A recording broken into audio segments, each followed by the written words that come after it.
hello, everybody. Today we're at the aquarium. Let's say hello to everybody else. Hi, thank you for joining. Hello. We're at the aquarium and they're already ready for us, so say hello. Hello? Hello? Hi, hi. Ooh, hi. Here we are. Are you okay? Wait, I messaged you. It's okay. Wait, I think I might have messed up something. Wait, oops. I don't think they can actually. Wait, wait, keep talking so that I can figure out what's going on. Um, wait,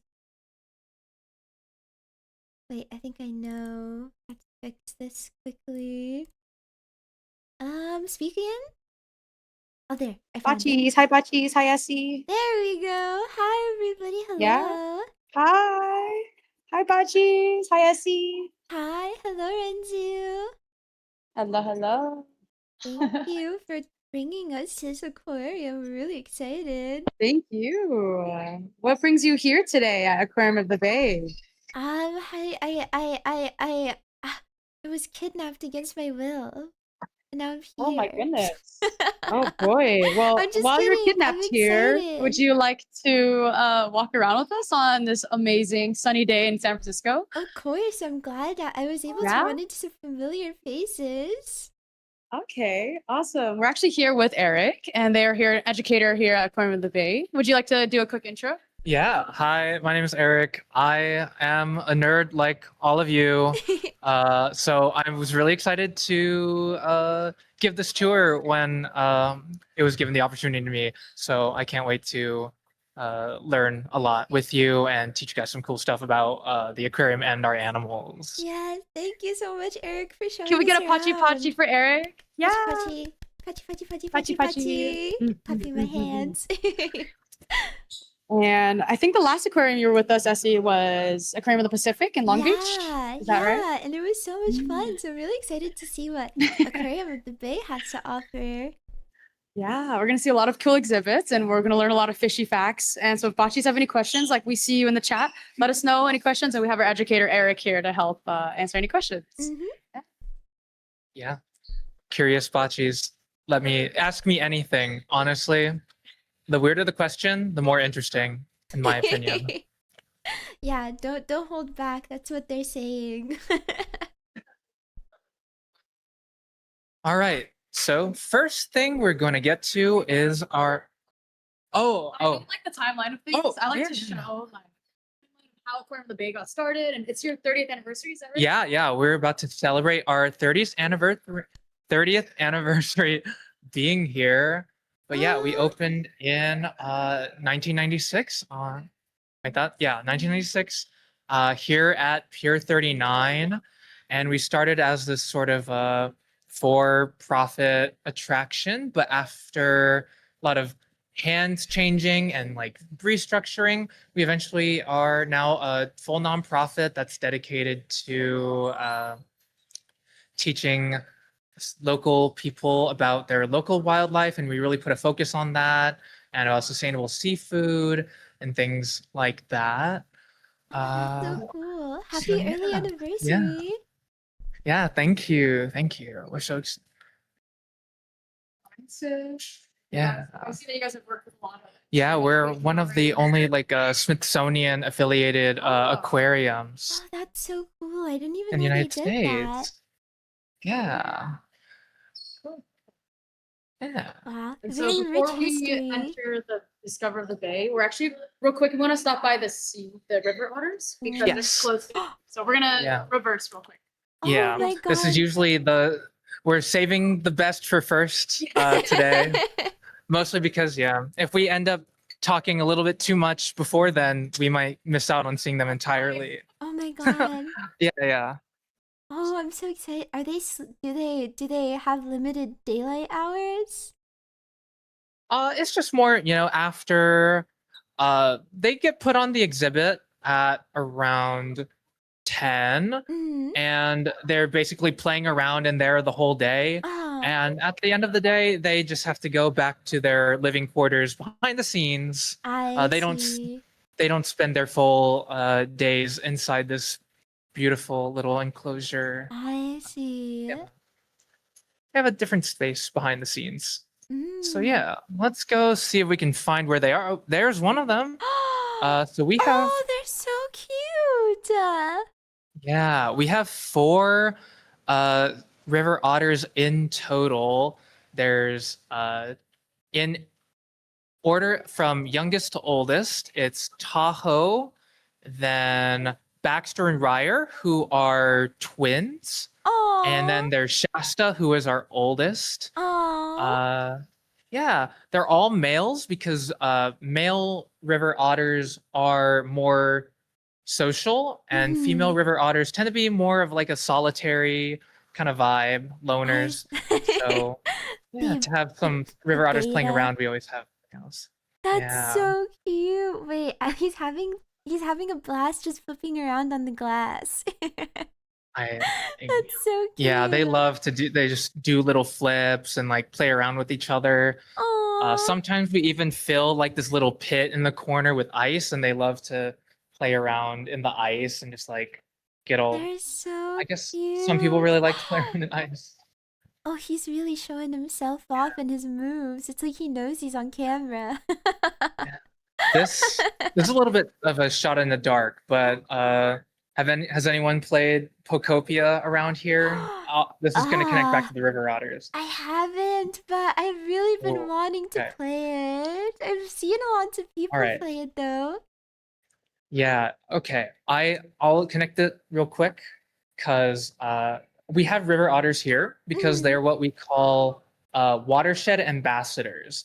And basically, a Ooh. watershed is like all the rivers and streams that flow into a singular body of water. And the one Mm. that's important to us here is the San Francisco Bay watershed, which is a huge chunk of California once you add up all those like meandering rivers and rivers and streams. Uh-huh. Uh, and so what I was gonna say is the premise of Pocopia is like this island has become kind of a barren wasteland, and Mm. all the like human activity has kind of caused all the Pokemon to go away, and you have to restore the island to get the Pokemon back. That's Oh. basically what happened with the river otters, because in the mid 1800s, during like the gold rush and people moving out west, Mm. all that mining and pollution and human activity, as well as like the fur trade, Mm. they basically drove river otters to near extinction, at least within the San Francisco Bay area. Uh-huh. And it was only until the mid 1900s when like people started to kind of engage in more conservation efforts and stuff like that. We Yeah. slowly started to see the water quality improve, and the river otters eventually started to return to San Francisco Bay Area in around the 2010s. So it took a long time for them to come back. Wow. But 2010s is stuff, really recent. yeah, but yeah, stuff like pollution, it not only affects, it gets in their food, it makes it harder Mm. for them to hunt because the water's murkier. All those pollutants Mm. can get in their fur and make it harder for them to swim and keep clean. So yeah, once the conditions get bad, they typically flee to somewhere that's a little bit more hospitable. And so they weren't around in San Oh. Francisco Bay for quite a while. Oh wow. Well, But that's such a nice thing to hear. I always love like yeah, hearing, like successful efforts of like conservation. That's so nice to hear. Aw, he's sleepy, it yeah. looks like. Thank you, Yeah, usually we Pocopia, for have, giving us otters. Or otters for giving us yeah, Pocopia. yeah. Usually we have 2 on exhibit at a time. I don't know where. Oh, there's one in the log there. And then I'm not sure where the other one is. Oh, wait, are they both together? Oh, they're both together. Oh my god, are they cuddling? They are. Or they're playing, or they're Oh. fighting. They're siblings, so it I could be in any just multitude of those it's things. just brotherly love. It's just brotherly love. That's so cute. Oh, oh, oh, oh. You're frozen. It's okay. It seems like the Yeah. there we go. The power of the otters is so powerful. He's like raising his Yeah. head to signal. Oh, what? His nose, their noses are so cute. They're really interesting creatures. Mm.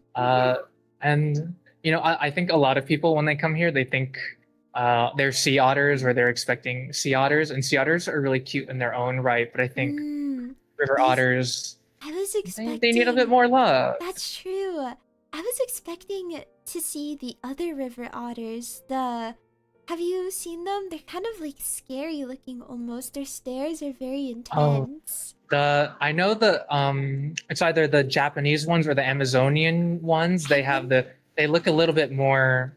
I don't want to say they look mean, but they are a little bit scarier. Yeah. I'm thinking of those. So when you mentioned that you were going to show them, I didn't know that in North America we had like our own river otters. Yeah. That's so cute to see. Yeah. They're so Yeah. cute. What a beautiful story behind them too. Yeah. It's always good to have a feel-good conservation story. Right, for sure. Oh my god. They kind of remind me. I wonder how closely related are they to like weasels and ferrets? I don't know exactly how distant, Oh but my god. I know they're kind of in the same department. The taxonomy is not fully drilled down in my head, They're like, whether they differentiate at like mhm. order or like Yeah, I know. genus or, I know what but you mean. I do know they're more related than some other random animals out there. I Than some see. other random They're animals out so there. cute. They're literally like little water ferrets. Oh, their face. It's so cute. Wow, they're very curious, aren't they, huh? Yeah. We have something that we do called enrichment, where like a lot uh human or boredom is kind of a human word, but a lot of animals kind of require intellectual stimulation in order to just keep themselves active. And usually, like a river otter in the wild would get that from like hunting prey and chasing it down. Like that would enrich their lives. But since they don't really have to work that hard for their food because it's all kind of pre-prepared and dead here, Yeah. what we do is we have them do little moves, like we'll have them stand up on their hind legs or show us their Oh. bellies and things like that, or have them kind of move toward the target. That's Yeah. so that not only do they get that intellectual stimulation, having them show body parts that they're not used to like exposing is really helpful for when we're doing like medical examinations. So we really try to kind of this is very anti-animal talk, but kill two birds with one stone. It's okay. With the I know you don't mean yeah, literally. so yeah, so yeah, we're trying to basically get them used to get them used to like exhibiting behaviors that would help them. That's so nice. I didn't know they were like that smart, where they could like learn tricks like that. Yeah. So cute. Oh, they're so adorable. Oh. Well, Can they do a flip? Well, I guess they only do the flips in water. Wait, do they know like water tricks too? I've mostly just see them do the little flips, and they like use the glass as like a backboard. Yeah. Sometimes they'll do like a plunge. They'll like do a little dive. On Christmas, like around the holidays, we shoveled a bunch of snow into the. Every time he sticks up his head, it's like it loses signal. It's like his head is a 5G tower. Oh, sorry, we lost signal for a second. Oh. Now we're back. Oh, okay. So I think I'll just repeat what I said. One time around the holidays, we put snow all in the exhibit, like shoveled a bunch of snow Aw. in, and they'll literally like basically bobsled using their bellies down like the snowy like ramp parts. No way, It's that's very so cute. cute. What? Yeah, I want to be reborn an otter in my next life. They have the time of their yeah, lives, it seems. That's so cute. yeah, They were so cute. I'm so happy I met them. My heart is so full. yeah. They're it's so hard to resist looking at them. I know, right? They're I could literally stay here intoxicating. forever and ever. They're like mesmerizing. Yeah. And their little behaviors are so cute. The other one in the back looked like he kind of jumped when his brother was coming towards him. Yeah. Wait, what kind Ugh. of noises do they make? Like, it's like a chirping sound, right? Hmm.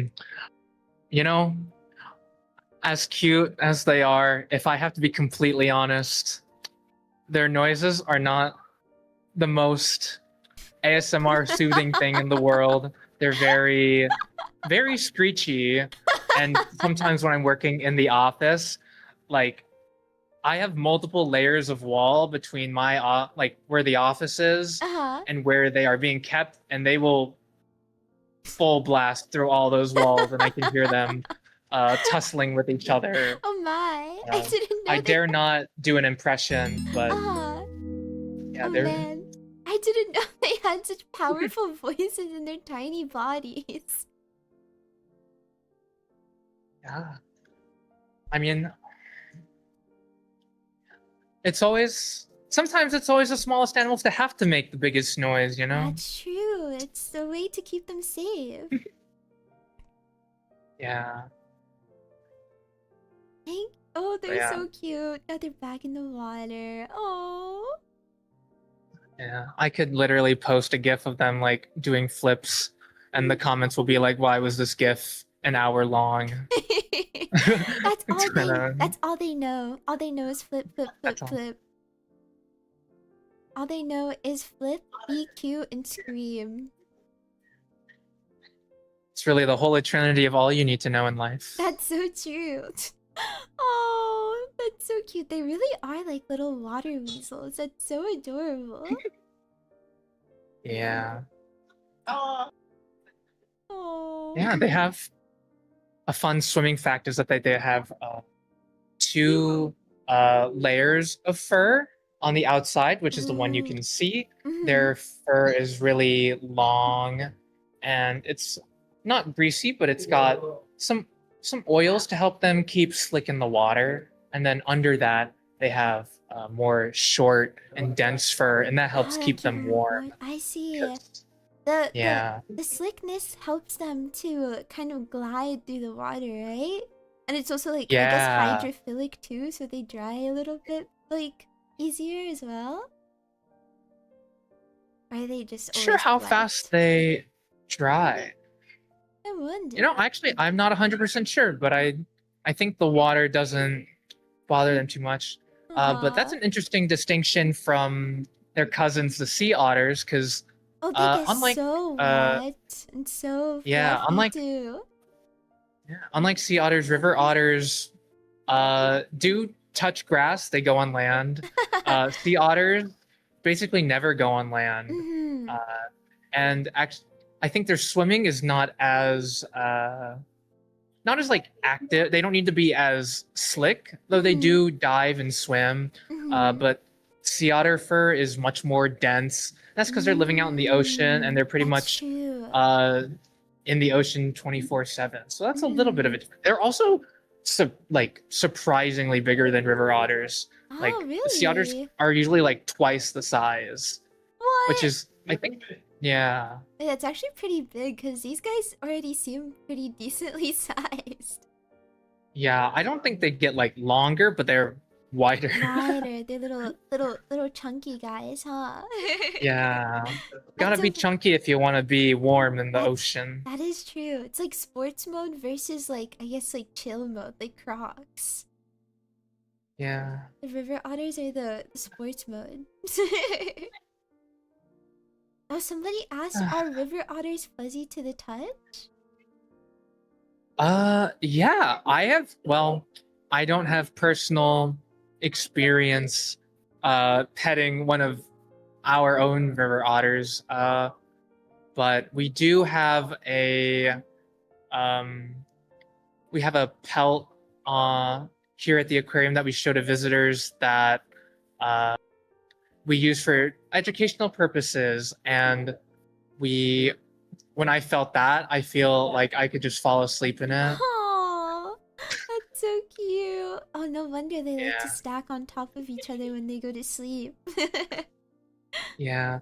But it's if you see a river otter in real life, you should stay very far away from it. Ooh, They are predators, and they are very ferocious predators. oh, So uh oh, even this, as cute as they are, if you came close to it, they might get a little feisty. oh I mean, my. they get feisty with each other, so I did not know no. that. What? Their faces Yeah, are so cute. I know. I I've read like they hunt fish, they can even hunt birds and small reptiles. I even What? read a thing where they work to hunt like a baby alligator. Oh my god, So what? really they are strong with Alli- teamwork. Alligators are crazy. Whoa. Yeah. They kind of remind me of like hyenas or something. The way they plot. Yeah. Wow, that's No, I've never crazy. heard them sing evil songs in a movie. Yeah, maybe they I should make like kind an of, Otter King movie. yeah.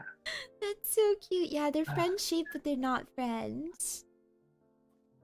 Not friends too.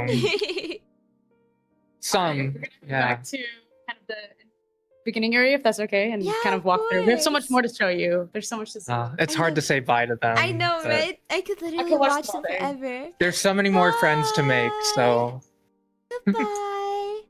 Bye. He's an itchy little baby. That was so cute. Oh, I've never seen river otters before. That was so nice to see. Thank you for showing them to us. yeah, no problem. Oh, Oh, it's the gift shop. gift shop full of all the otter merchandise you could ever want. Aw. My god. Oh, I might be tempted. Right. Discover the bay. Oh, I like that the lights look like Yeah. jellyfish. Yeah. We keep the marine theme going It's here very at Aquarium of the Bay. But yeah, welcome to Discover the Bay. Behind the scenes, we like to call it Disco for short, which is a very fun and groovy name. And something that kind of looks like a disco ball is this swimming school of sardines. They're Oh my actually god. they're refugees from the canning industry. They were actually too big to be food, so they came over here. Yeah, when you don't fit in the Whoa. can, you come over here. Turned into a disco Um, ball. The but two yeah, fates of sardines, disco ball or can. but yeah. What you might observe is that they're all kind of swimming in a circle together, and because we have a current that kind of is Ooh. driving the direction that they're swimming in. But Ah. if you look closely at any individual fish, you'll see this like line of dots along their Mhm. side, and that's part of their organ called a lateral line. A And lateral basically, what the line. lateral line does is it can detect movements in the water around it, and so Mm. that can help it detect either friends that are close or predators that are Ooh. nearby. And so using that lateral line, they can coordinate enough to swim together in these formations. Uh-huh, I see. What? Yeah. That's such an interesting little thing. Yeah, and why they do that is because it helps them actually defend against predators. Mm. It seems maybe a little counterintuitive because if you're all in a clump, maybe you'd think it was easier to be caught. Mm. But For a lot of predators, what's a good analogy I can use here? Like, Mhm. if I've got some predators are like sniper rifles and some are like shotguns, and a lot of their Huh. predators have kind of small mouths. They're more high Mm. precision, and so swimming Mhm. in a big clump like this is gonna help. Is gonna hurt the predator's ability to like focus on one fish and single it out and eat Mhm. it, versus if it was just swimming alone with no friends. Well, that's strength Uh, in numbers for yeah, real. Yeah. It's probably really disorienting trying to navigate them as well. yeah. Wow. Yeah. So basically, you can even see this in like certain documentaries where they're showing like a big school of fish out in the wild. When a predator tries to like go through it, they'll like disperse in kind of that area. Yeah, It's it's so very cool and cool. beautiful to see. They're so But yeah, beautifully synchronized. yeah, synchronized swimmers I know they at the are. Olympics, they gotta watch out. Yeah, the The sardines are fish are coming. coming. The sardines are coming. Oh wow. But I've yeah, never seen like I know this sounds like bad to say, but I've never seen a live sardine before. I didn't know they had these I like know. yellow things on their face. Yeah, no, I think that's a perfectly valid thing to say. I think a lot of people, especially if you don't live on the coast, a Mm. lot of people's only exposure to ocean fish, especially, is by eating it. And so Yeah, we really strive unfortunately. to teach people more about like the f- Mm.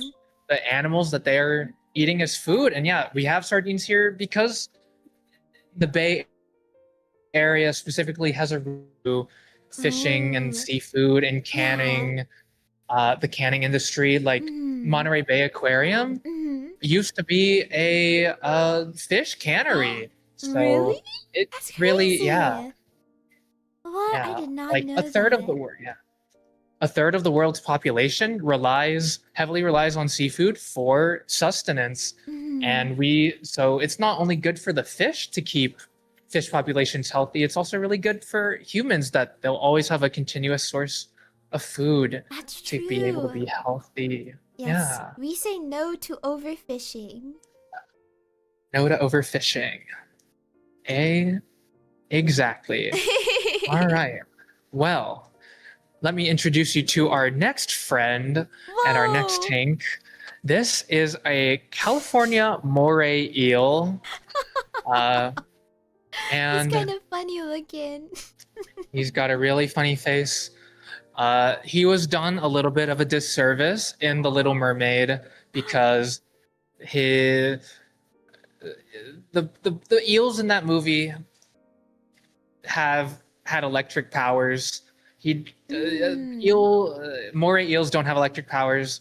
Electric eels are real, but they're not these guys, and they don't live in the ocean. They live in the Amazon. Wait, So a little bit of, really? yeah, electric eels What? are, they're not real eels, but they're called eels because they're long and skinny. But they live in the Amazon. They're not ocean fish, and they're certainly not the ones that were depicted in The Little Mermaid. Uh, Wow, I did not know that at all. Wait, so he's just Disney. like a Mhm. predator, like right? Like they just hide and then they like Yes, chomp yes, and then go back into their hiding spot. yes. And there's a very fun song about moray eels and how they eat, and that we like to say, when the jaws open wide and there's more jaws inside, that's a moray. Sung to the tune of the Pizza Pie song. I didn't I was heard. not confident enough to sing. No, I could hear it in my But yeah, they head. have. Oh, if you want to get a quick picture while the slide is here, they have what's called pharyngeal jaws. Oh, it's going away. But basically, behind their initial set of jaws here, deeper back in the throat, they have another set of jaws called their pharyngeal jaws. Mm. So once they catch their prey, they can use those second set of jaws to bite the fish and hold on. So there's really no escape. Dang, they're strong. That's Yeah. kind of scary, but very cool. Yeah. Sometimes the Wow. coolest things are the scariest I things, know. or vice versa. Wow. Do they typically live in these kind of like reef environments? Yeah. So, uh, eels like to be ambush predators, so they really like to find like a little hole to kind of snuggle up in and wait for someone to come across so they can snap them. I So yeah, they really see. do like hiding in little tubes and crevices. Yeah, he does seem like a little bit of a shy guy. The way he swam away. He's like pressing himself to the wall. We can't see Yeah. him. I don't know if it's shy or just a predator and lurking. Oh, he's gonna get us. We gotta be careful. Yeah. Is that Well, their luckily ear, he's or is behind that... the glass for That is us. Oh, true. Wait, is that little black thing? Is that like a little mini fin? Or is that like his tail, his uh, ear? It's like above, like near his I face. yeah, I believe that's where the gills are. I This is one area where would have to consult the books. It's either Mm. ear or gills. What it's definitely not is fins, because Oh. uh, some something that makes an eel a quote unquote true eel is that they don't Mm. have pectoral fins. So if you Mm. see a really long fish that's called an eel, but it has little fins on its sides, imposter, fake, Ah, it's fake. not a It's real not a real eel. one. It's just Yeah, pretending. still a lovely fish, but not an True. eel. It's it's Yeah, it's it's just role playing as an eel. Yeah, it's LARPing that's as an okay. A little eel. eel cosplay. A little eel Exactly. cosplay never hurt. What about those other fish in the tank? Yeah. So most of the ones in here, especially the dark colored ones, are what we call they're a group of fish called damselfish. Aw, that's so They're really cute. I would hold on saying that. Oh, they're damsels, but They they're not are in distress. They cause they're distress. Yes, Oh. exactly. They are very popular for like home aquarium owners because when Mm. they're small, they're really bright and colorful, but They become they are evil. very territorial. They're very territorial and very Oh. aggressive. So they Oh. like to attack uh, fellow fish on occasion. Oh my So god. they can be a little bit feisty, and they've definitely developed a reputation for it. What the? Not to say they're not beautiful and deserving of Uh-huh. love. They just The need some fish personal gang. space. Oh my god, the fish mafia is real. Yeah, That's they'll beat crazy. you up. They'll break your kneecaps. They'll steal your lunch money. Yeah, don't mess with them. They're not damsels in Don't mess with them. distress. That's just a... Damsel, I'm the damsel. You're in distress. That's Wait, that's kind of cute. It's like they're like Team Rocket saying almost. That's so dun, cute. dun, dun, dun. All right, let's move on to our next tank here, which is kind of supposed to mimic like a Oh, little under the dock vibe. bring out the lobster. We have, yeah, we got a lobster. Speaking of fakes, this is also not a real real lobster? lobster. No Not a way. real lobster. Yeah, Real. Oh, oh, I was like, I didn't know they had like lobster in the West Coast. I thought they like all lived in Maine. I don't know if that was like dumb to yeah. think. Well, you're right. The Oh, real lobsters all live in Maine. I see. Wait, I'm so curious then. What is this guy? Why does he look so similar to a lobster?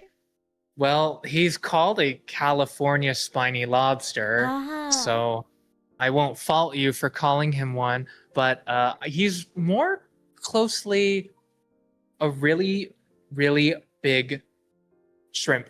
What? You know, I guess I can kind of Yeah, see it. That's crazy. I guess but they don't yeah, have the a big like real lobster claws.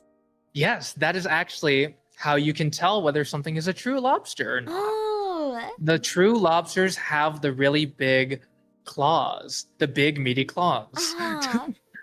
And Wow. some fake lobsters don't have that.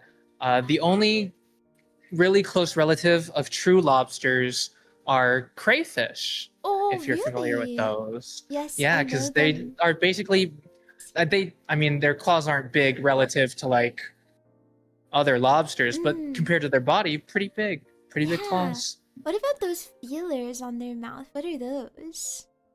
Those like Yeah, those are little just a bunch of wacky things.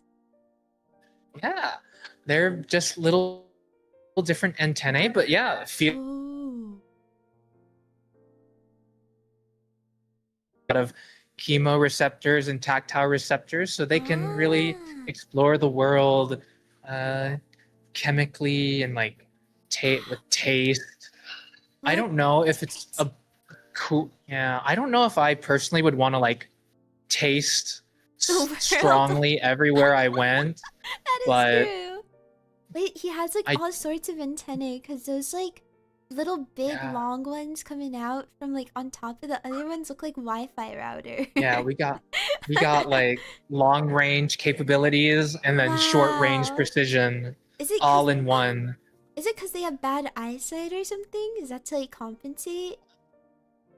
You know, I'm not sure how good their eyesight is. Definitely good eyesight is not absent among crustaceans. Like the mantis shrimp definitely has very famous eyes that can see colors that we could never imagine. I can't. But I don't know exactly how good or bad this guy's vision is. But definitely when the murkier the environment that animals tend to live in, typically their vision is not going to be as good because it's kind of a waste of RAM and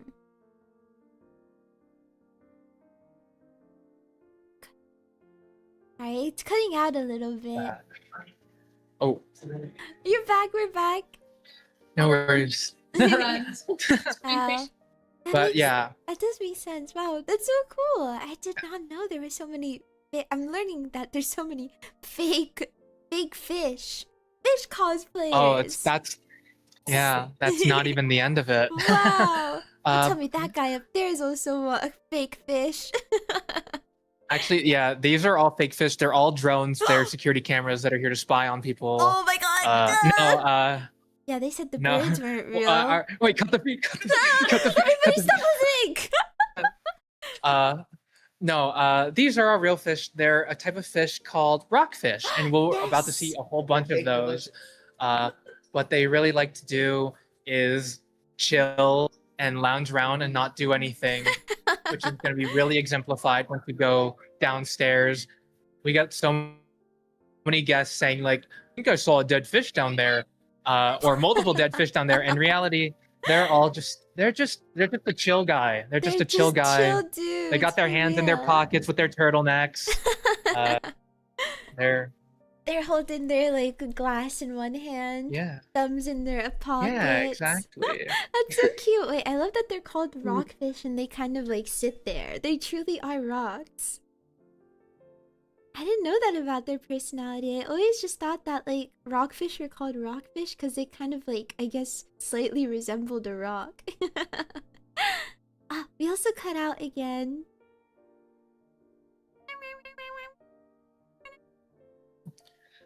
Testing. Okay, we're Testing. back. We're back.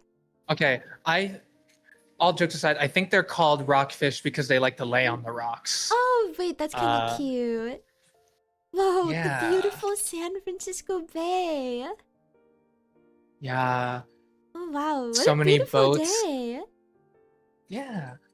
They, something funny about this, like, dock area is that sometimes we'll see sea lions kind of swim up. What? These docks, we have a dock here called K-Dock where a bunch of sea lions like to gather up and reside and assemble.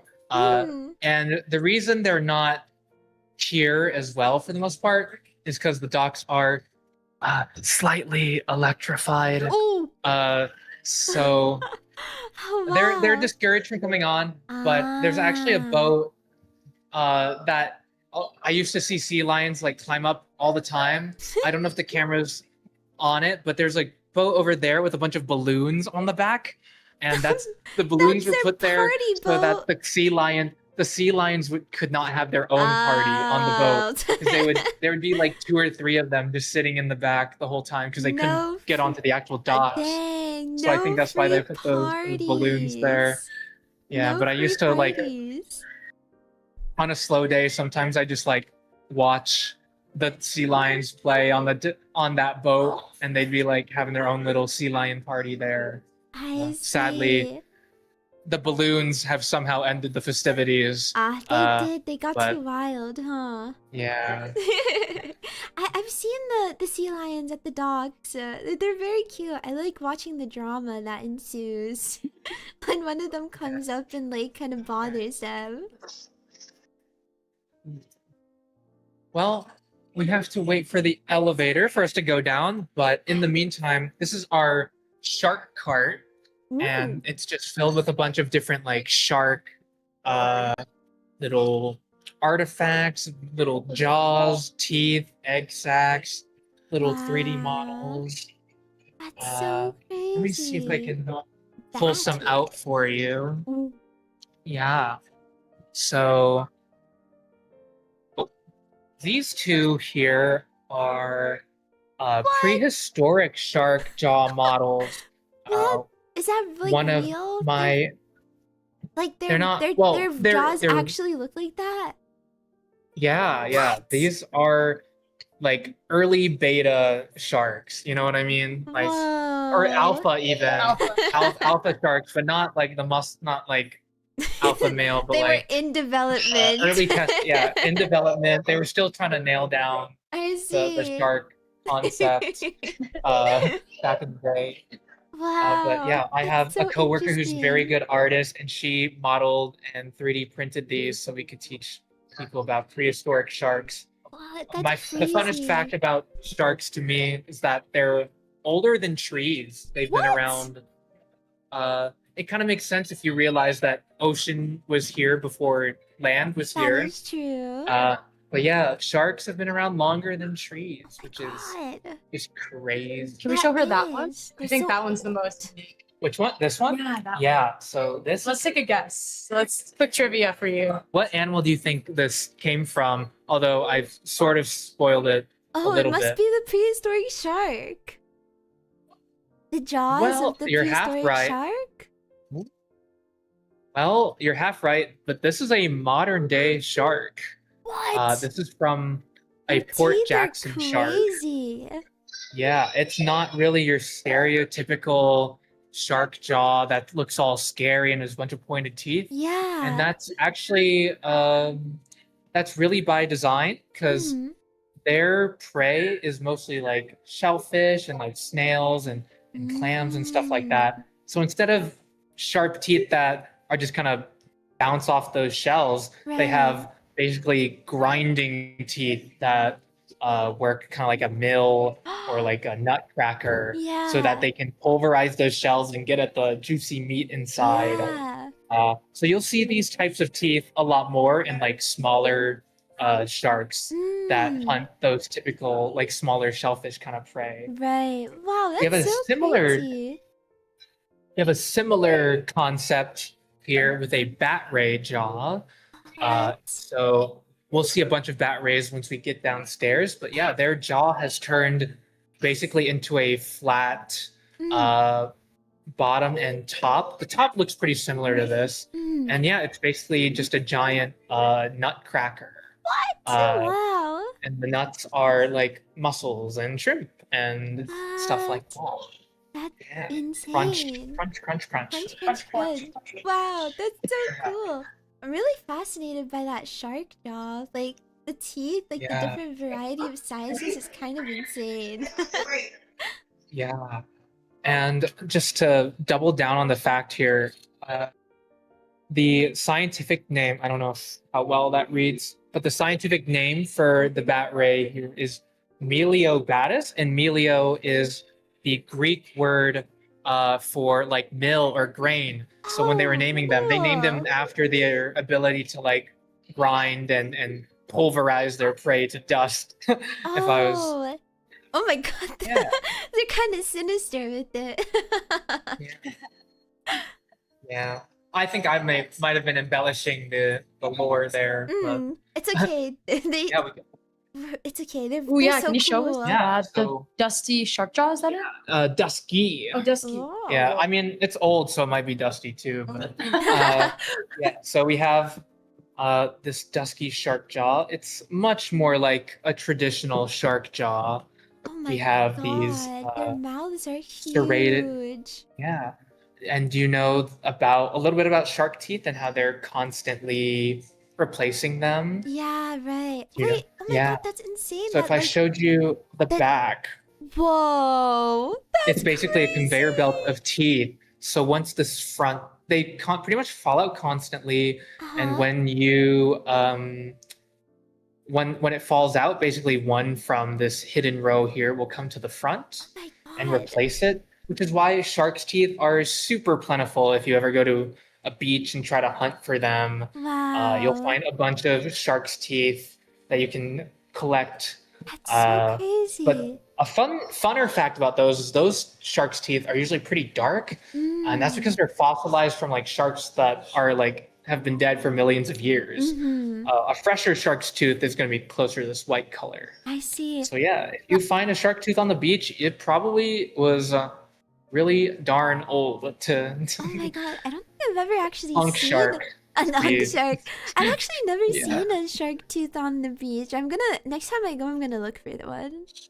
Yeah, it's good to go during low tide because all that high tide Mm. pushes all the stuff in, and then low Mm-hmm. tide will allow you to like really sift through what the water brought in. I see. Uh, It's so cool to see that. Is their teeth like on their teeth? It's kind of like looks like a knife almost. The way it's kind of like Yeah. ridge, like it has Uh, its ridges. that was my next little line of discussion here is that the shark has two different kinds. This shark has two different kinds of teeth. Mm, We have these pointy ones that are not serrated, mm. and we have these serrated ones that are like kind of like a bread knife.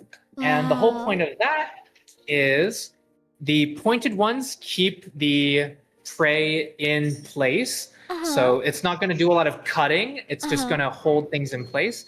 And then the serrated teeth, that jaw is going to move up and down. And so Uh-huh. this is what's going to be tearing the flesh of its prey Wow, to that's get it all so- nice and digestible. It's Yeah. very hardcore. Like that kind of like looks like man-made almost, you know? It's kind of crazy that they just grow like that.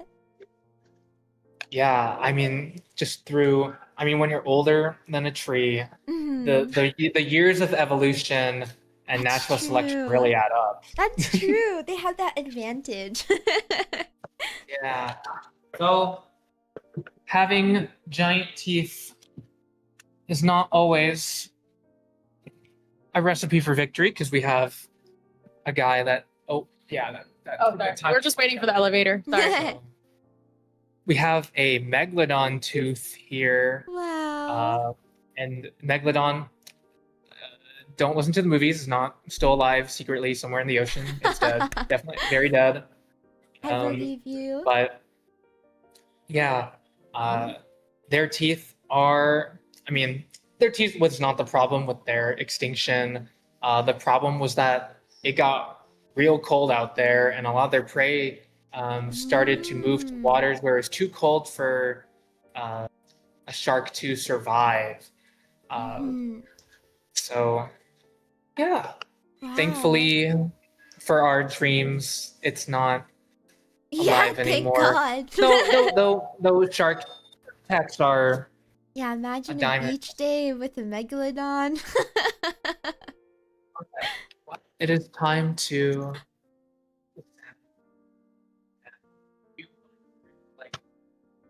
Sorry. Oh. you might really like this next part.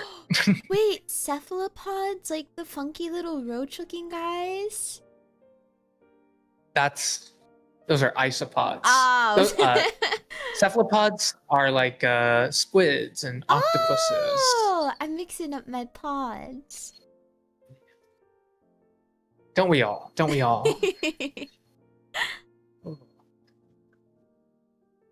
All right. Yeah, Botchies, if you have any questions in the chat, Yeah. let us know. Like we have our awesome Eric educator here. Yes, Eric Educator here. First name Eric, last name Educator. EE. I can give you an elevator fact. Oh, yes. Yeah, elevators are actually designed so if they fail, they go up, not down. Wait, So actually? you should never be afraid of like crashing straight down an elevator because yeah, they're how it works is the weight is like how do I put it? There's like a weight on the opposite side that like makes it so that's heavier than the elevator so that if it fails, that weight drops down and the elevator goes up. What? Elevator fact. I did not know that. I always thought Yeah. I always was like kind of scared that the elevator would snap and fall. Tower of Terror. Yeah, Fake. Tower of Terror kind of vibes. What? That's crazy. Yes, but yeah, here we go. We got jellyfish, we got anemones. Wow. Here we have That's so pretty. a lovely little clownfish and an anemone, as made anemone? famous by Disney animated film Finding by Pixar, Nemo. Finding Nemo. Yes. They are one of the most famous symbiotic duos in the animal kingdom. The anemone is, or the clownfish is immune to the anemone's stinging tentacles. Oh, that's so cute. And in exchange, the clownfish will, the clownfish will, after it eats, it's kind of a messy eater, and the anemone gets to clean up all those bits of food in exchange for the protection it gives the clownfish. That's so cute. Wait, it's like it's napkin almost. Yeah, if your napkin had teeth, or I mean, I guess anemone don't have teeth, but like if your napkin had a mouth and when you wiped your face, it went nom nom nom nom nom nom nom. If our napkins are alive, but that guy, he looks so sleepy. The mimics. Oh, the Napkin mimic. That's kind of funny. Wow, Yeah. is he sleeping? Kind of looks like his eye is closed. I think his eyes. I can't. It looks like he's going his eye is very dark. Me, honk, But me, me. Yeah. Ah, there he goes. We were staring at him. Fish too don't have close. eyelids, so Oh, really? Do they sleep Yeah, with they their sleep- eyes open? yeah, Oh, wow. it's very interesting. That's so cool. Is it just Yeah. clownfish in here, or are there others? Oh, well, not in this tank, it's only the anemone and the clownfish, but just on this other side of the room, I just bumped into a small child. Oops. We have some jellyfish, as you What? This is so say you love. We cool. have some Japanese sea nettles here. And just on the other side of that wall, we also have Californian sea nettles. And in true stereotypical fashion, the Japanese ones are a little bit smaller and cuter. That was not my... not- Wait, so these are the Japanese ones? Yes, these are the Japanese ones. These are definitely the ones you'd see... actually, no. And I think...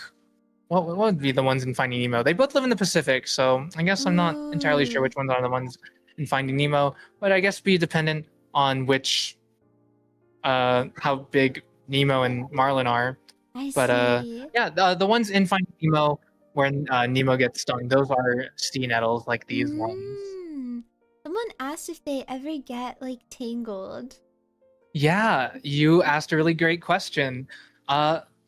The short answer is that sometimes they do get tangled, but we have our animal care team walking around the premises pretty frequently, and what they can do is if they get tangled, they can like take two rods and like gently pry them apart. But that's also why they get this like really spacious tank despite being so small. If we were to look at the other sea nettles, you'd see that their tentacle, even though they're bigger, their tentacles are a little bit more ropey and so aren't really prone to tangling versus these Japanese ones where they're very stringy and thin and are a little bit more prone to getting in a bundle. That one, I don't know if that's tangled or if they're just having a good time together. that's just how the water flowed. Yeah. But That's yeah, so interesting. that's how. That's how Yeah. it goes. Their tentacles kind of look like silly string. Yeah, I've thought that a few times too. If you really want to prank your annoying neighbor, you could throw a bunch of them on his house. So Uh, true. Someone but asked I if didn't say that. I don't condone. yeah, no, it's okay. I didn't hear it from you. Somebody asked if it's true Delete the that clip. Delete the clip. Sorry. jellyfish can survive better in acidified ocean regions. Um, uh, hmm. I think I how do I want to phrase this? There is something to that degree that is happening because our oceans are getting more acidified as more carbon dioxide gets into the atmosphere. That also gets Mm, back into the water and mm. that acidifies the ocean. And what we've also been seeing is um, what we call jelly blooms, where Oh, copious amounts of jellyfish are just emerging in these particular areas, and that can be a sign of changing, I like an see. overabundance of certain nutrients or like algae that promote Mm, this high level of spawning. Uh, mm. so I personally don't know the research of like how acidity directly affects jellyfish, Ah, but for there's kind of like sure a that like the correlation. changing, yeah, I the see. various like climate changes have definitely resulted in uh, low-key kind of problematic jellyfish blooms happening in certain parts of the ocean. I And ocean see. acidification does affect other animals pretty strongly, especially ones that make a hard shell, like Mm. snails and Oh. clams Mm-hmm. and coral, very Mm. notably, because their skeletons are made of something called calcium carbonate, and Mm. that substance is made, uh, or that substance is very susceptible to acidity, and it becomes a lot when the ocean is slightly more acidified. It actually becomes harder for, especially the infant like snails and corals, to build that shell or skeleton in the first place, and that Oh. makes them really that really hurts their ability to survive in the wild and things like that. Dang. Wow. I So yeah, didn't know about that. That's really interesting. Thank you for telling us. These yeah, no problem. moon And what you're jellies are so Yeah, cute. these are moon jellies. Some of like the prettiest, most stereotypical aquarium jellies. Right. I mean, for good reason. They're absolutely gorgeous. They have that like little clover pattern on them. Mm. Fun for fun or not fun. That's their gonads. So they Oh. have all their reproductive Oh wow. They're material in flowers. those little things. Yeah. Oh wow. I did not know that. Yeah. They're very beautiful Uh, though. They are, and we have this like little changing light in the middle. They don't glow blue Mm. in the wild, but we have this little changing light, so we can really showcase how lovely and translucent they are. Uh, Yeah. their scientific name is Aurelia aurita, which is a little bit weird because both Mm. of those words basically mean like golden. Mm. Uh, but, sorry. Uh, like Aurelia aurita, yeah, it means like golden, uh, but they're kind of white and translucent, so I don't really Right. know how they got that Maybe it name. was like the sun Yeah, that was yeah, like shining on them that confused the yeah, neighbors. But maybe. how do Uh, they how do they like I know you said that those clovers are their gonads. Like do they yeah, lay eggs? Like how do they have babies? yeah. So they when a mommy jelly and a dad. No, sorry. Basically, Tell me more. they Mm. will when it's time to spawn, they will release all those they're like sperm and egg openly into the Mm-hmm. water column, Oh. and then that'll form what's called a planula larva, Oh. and it's basically like this little swimming grain of rice looking thing, Oh. and that grain of rice will find a little spot to settle down on the Mhm. ocean floor, and it'll grow into what's called into its Medusa stage, which kind of looks like an anemone, actually. Uh-huh. They are closely related, but it'll Oh, look like a little really? anemone, and it'll start to clone itself within that anemone. And when it's What? time to go into the water, Uh-huh. basically, that little anemone turns into like a jellyfish factory, and What? like multiple tiny little jellyfish will come out of that Little little anemone? uh yeah, little anemone thing. Wow, what in You can the... actually find videos of this where it's time for the jellies to mature, and you can Mhm. see just tons of little tiny baby jellies start swimming out of this little stalk-looking thing. It's Oh, really wow. cute. I'm so Yeah, curious. I'm definitely gonna search this up later. Wow, they create like little yeah, factories. yeah. And what you're looking at right now is the California sea nettle. So they have like those little bit thicker, ropier tentacles Yeah, they're compared so to the beautiful. silly string. Yeah. And to call back to the scientific name of the moon jellies, Mm. their genus name is Chrysaora, and Chrysaora also means golden one, Oh, wow. and more appropriate for the sea nettles because they have those Right. beautiful golden domes. Mm.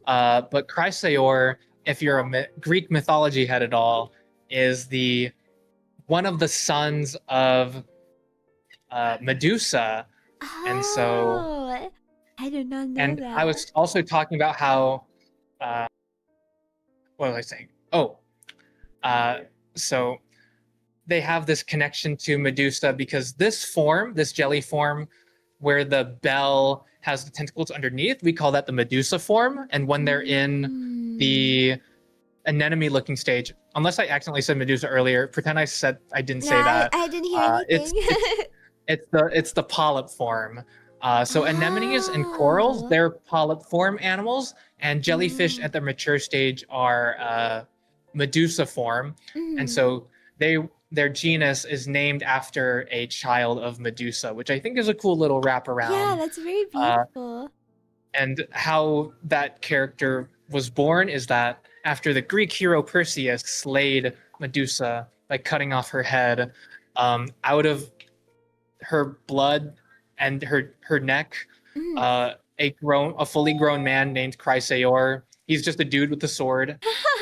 Walked out, and he Whoa! also had a twin brother. He also had a twin brother Uh-huh. that emerged, and you might know that twin brother as the winged horse Pegasus. What? I So actually didn't know this at that is all. how the myth goes. I don't. The Greeks were on something for sure when they came up with these, but yeah, the son of a They were... half snake lady, which was Uh-huh. born after a decapitation C-section, was a fully grown man with a sword and a flying horse. Uh, Wow. The make do opposing... with that information what you the... will. the opposing uterus, the neck. That's Anatomy was amazing. already so difficult. The Greeks were cooking, they were. All right. Well, speaking of cooking, but a little bit more grimly, let Oh, me introduce you to our oh giant sea bass, my Birch god. and Cabrillo. Whoa, it's Giant just like sea bass. Animal Crossing. Yeah, they are giant sea bass are the biggest fish you can find in the San Francisco Bay. Wow. They're not real bass. Um, What? They're all they fake. Oh my Yeah, they're goodness. not real bass. They are what we call wreck fish because they are Redfish. commonly found in shipwrecks. And Oh. I don't know if the crying baby is picking up on mic, but uh, I'll apologize on behalf of it. Uh, It's okay. the giant, yeah, so the giant sea bass are a kind of fish called wreckfish because they like to live in shipwrecks and ambush their prey from the crevices of those. Oh. Wow. But basically, they are critically endangered. They Oh, were fish to pretty much near extinction back in the what? day, because not only are they big animals that are kind of impressive and cool, quote unquote, to fish, they were also a source of food. Wow. But yeah, They're still I endangered to think this day? they are still critically endangered to Oh this day, and it is my. illegal to fish them. But at their lowest number, I believe it was almost less than 50 individuals left in the wild. Oh my god, that's basically So extinct. yeah, so yeah, really strong Wow. protections had to be put in place for them to even have a shot, and they're still struggling, but they're Yeah. slowly recovering. That's nice. Uh, What is their population like now? I don't know. I don't know the exact number actually, but one thing to note is the big fish always take hits the biggest because Mm. they take more time to mature. They take more Mhm. time to spawn, and Mhm. we have this, I guess, trope or saying in marine science where let's see, how do I phrase this? Like, the bigger the female fish is, like, the more exponentially higher amount of eggs it can produce. So Mhm. it's not like a 2 times bigger female will produce 2 times more eggs. Mhm. It's more the case that, like, this is not exact number, but like a 2 times bigger female might produce like 8 times more eggs. Mhm. So when you have a fishery, you might notice that there's actually size limits for how big of a fish you can catch, and that's so we can really protect those really I guess, older, larger females that are really Right. keeping the population afloat, so to speak. Right. That makes Yeah, sense. Wow, I did not yeah, know that. Wait, what's this little striped guy? yeah. So this is one of our rockfish. We have Oh. a lot of there's many different species of rockfish. I think we have like over like in the high 20s different species of rockfish. I have not memorized them at all to any Mhm. degree. Uh, but that's like the majority of what you'll be able to see here, and they're Mhm. all just kind of lounging around or not swimming all that much, Oh, it just looks like kind of he's taking like it easy. he's really chilling. It's like he has his like fins on the edge. Yeah. It looks like he's like, you're disturbing my peace. He's like side Yeah. I eyeing see the us. sheephead. Oh, do you? The There's a sheep. Oh, yes, sheephead. yes. We I was about to bring that up. We actually, oh, there's both of them. Okay. So the one on the left here, that's a little bit more dull colored, is a female California sheephead, and then we have one Oh. kind of higher up, is slowly disappearing over the rocks. He kind of looks like a pint of Neapolitan ice cream viewed from Uh-huh. up top. That is a male California sheephead, and Wow. I know how much you love sheep. Yeah, my fish uh, siblings. I love their ugly yes, little like teeth. They're so funny. yeah. But the most interesting thing about them is they're all born female, Oh, what? and they have a dominant male. Mm-hmm. And what happens when that dominant male dies Uh-huh. is that the biggest female transitions into a male. Oh my gosh. What? Yeah. That's actually insane. So What? The wife that steps up instead of the yeah, exactly. they step up. Oh my god, he just did a barrel roll. I've never seen that. Whoa. One of our giant sea bass just literally did a barrel roll. That was crazy. Oh my god. You must have seen Just in uh, time for the new Super Super Mario Mario Galaxy, Galaxy. movie. Yeah, I was about to say is that that might actually be Fox. Wait, Fox reincarnated as a fish? Do a barrel. Nature is so progressive. True, true, true. That's But so yeah. crazy.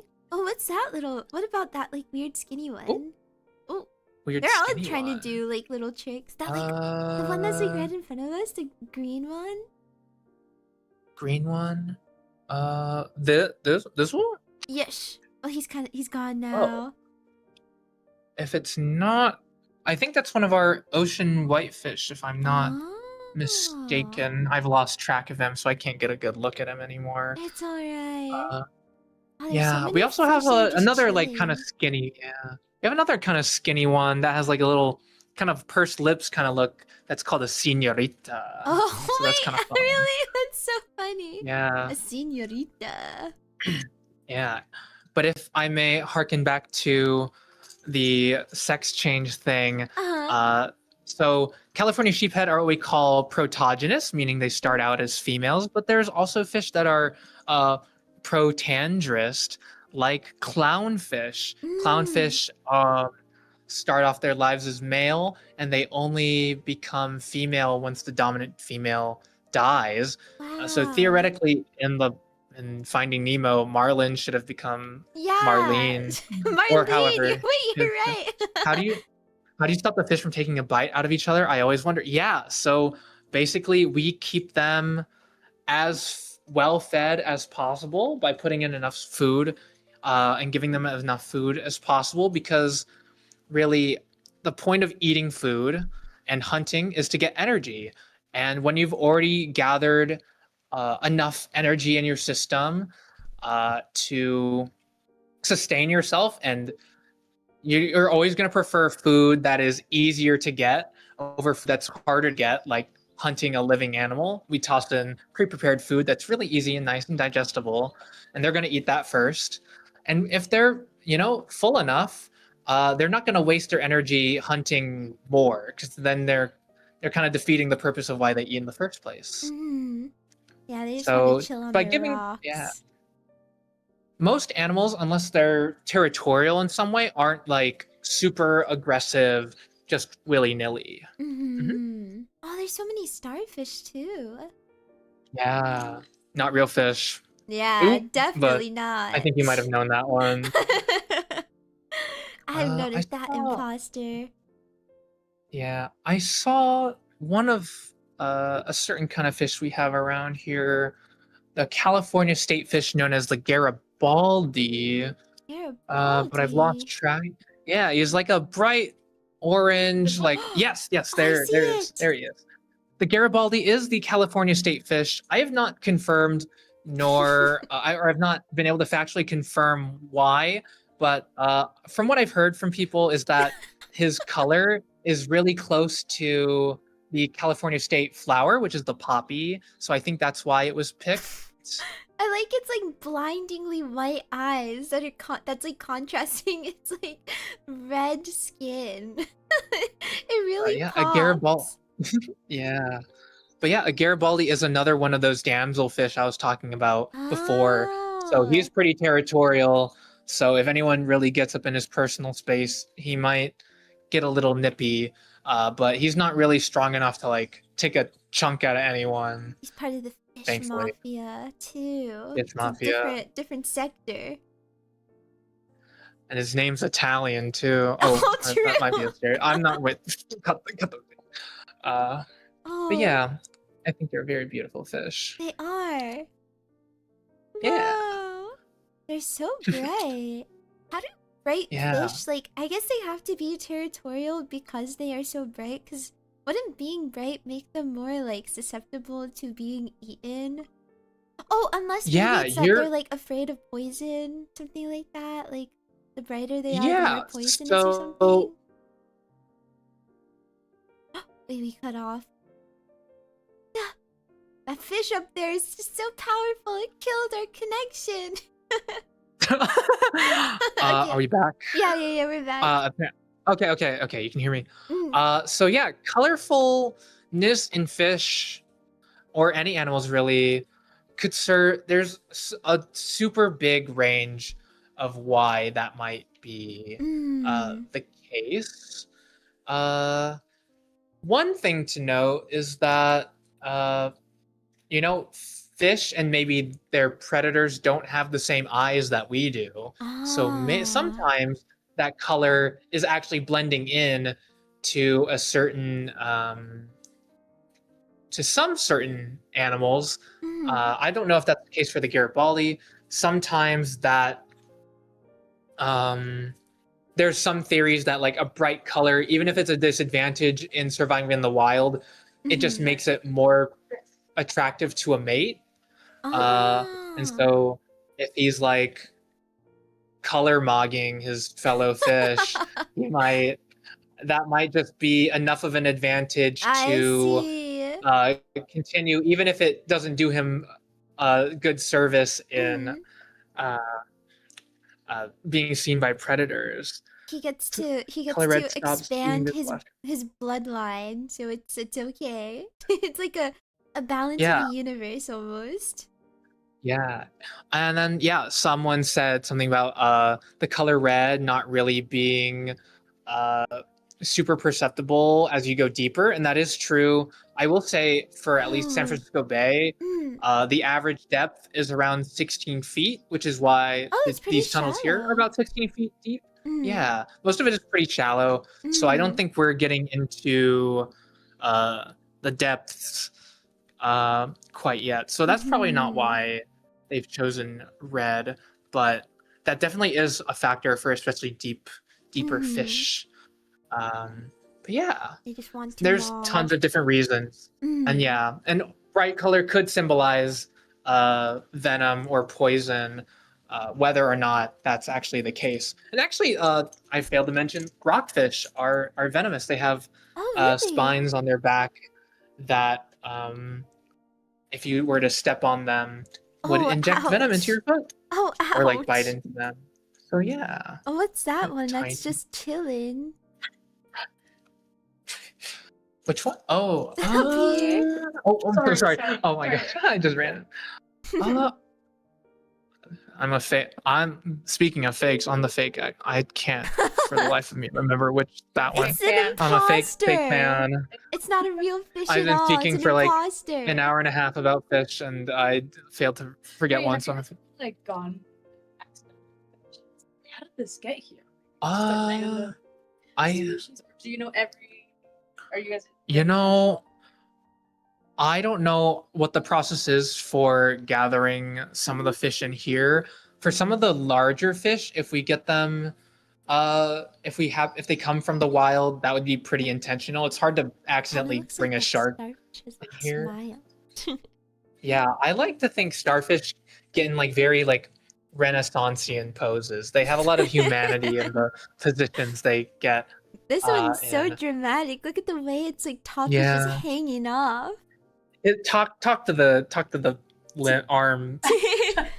Oh, the drama. Wait, I like that you can Yeah. kind of see his like little feelers at the bottom.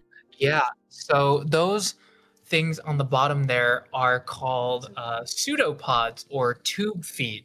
So any Ah. animal that belongs to the group of animals called echinoderms, that's Mhm. like sea urchins, sea stars, sea dollars, and sea cucumbers, they all have little tiny tube feet that help keep them mobile. They're like little hydraulic Ah. uh, presses. They're not really Whoa. squishing anything. They're like, yeah, That's so welcome to powerful. a hydraulic press.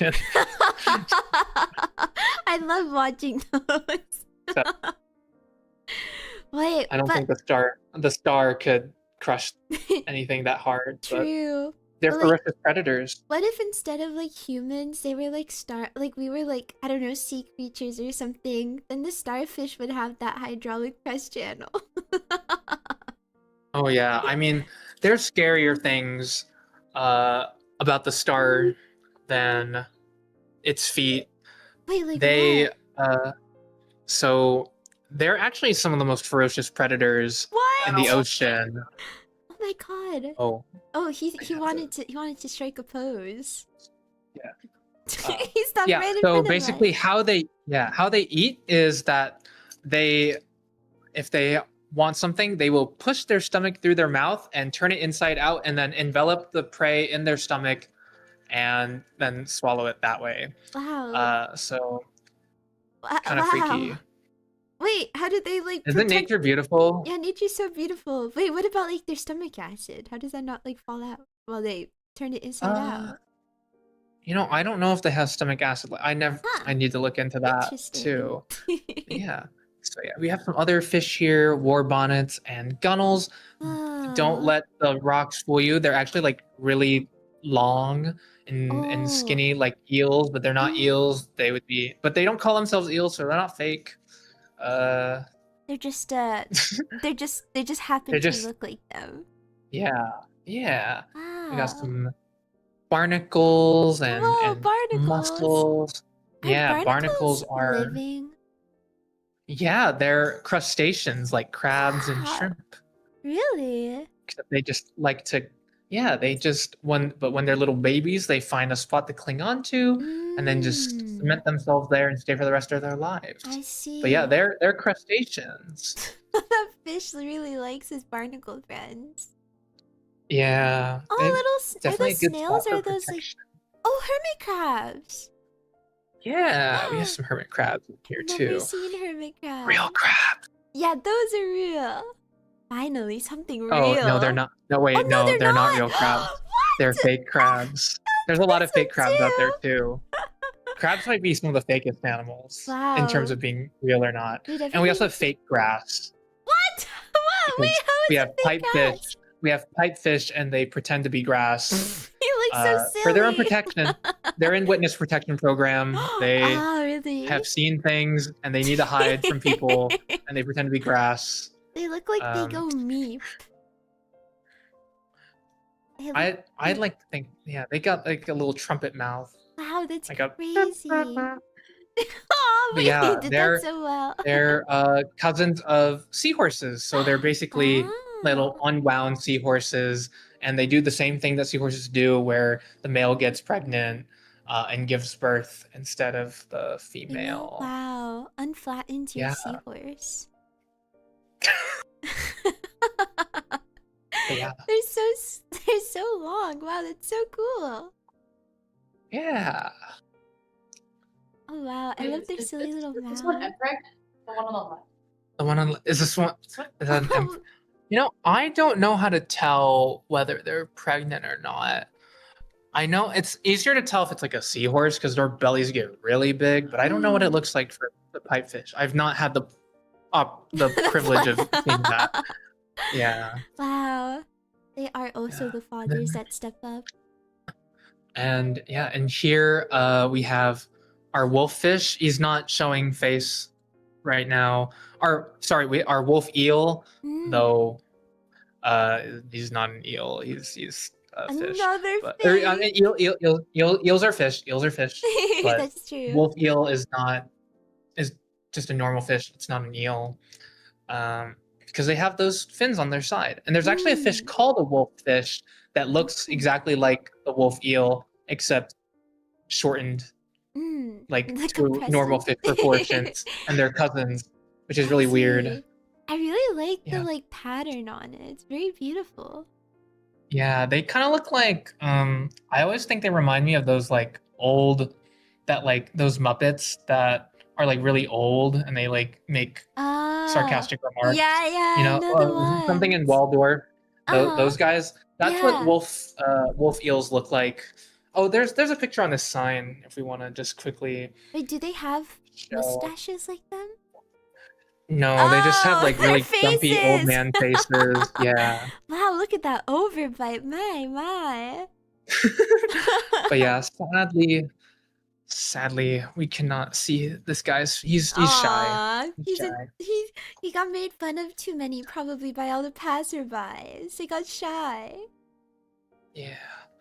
And then in the last of our tunnels, we have our shark tunnels filled with all sorts Oh, of really big oceanic fish. the ray. Uh, Aw, I love the underfaces yeah. of the rays. They have like such a cute little like cat face. Yeah. These ones here are bat rays. So Oh, you remember that jaw that we saw oh my god, at the cart? yes. That flat one? That belongs to the bat ray, or the same species. The little male jaws. I remember those. Yeah. Whoa. And then we have a few different shark species in here. Mhm. The spotted ones are aptly named leopard sharks. They're the They're most so common sharks pretty. in the bay. Mhm. This big guy right here is not a shark, but he is a sturgeon. He has a You silly might have little caught one in face. Animal Crossing. Yes, And I they're also do. famous for producing caviar. Oh, They're the fish really? that is, yeah, sturgeon are the ones that make the primo the primo stuff. Whoa. We also have some salmon in here. Whoa, wait, where? Wait, Yeah, salmon are there's sea. There's there's sea. one There's there. there's There's one in seawater the back. salmon. Yeah, well, salmon are actually primarily ocean fish, Oh, I see and they them. come up to fresh water to breed, Oh, to basically. breed and And when they, die. Are yeah, those the they'll, same ones? yes. Ah. I believe all salmon do this. They will, when it's time to breed, they'll swim upstream. They'll do that very famous thing where they get eaten by all the bears, and they kind of get this like form change Oh where they yeah, the pink. turn kind of red. Oh, Uh-huh. there's a closer salmon right here.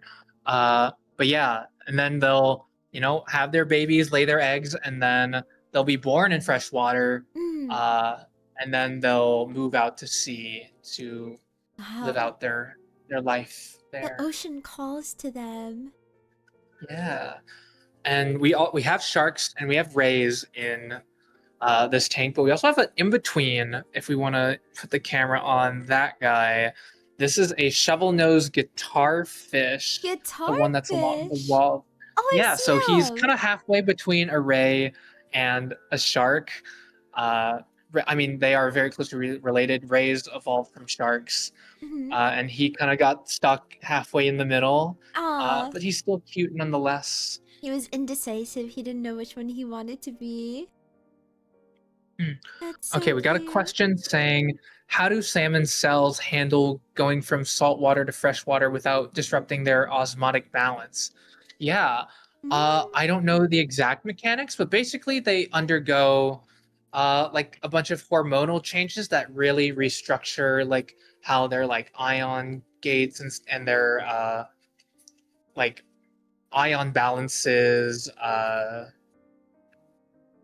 like Mm. what that like homeostasis is. Mm.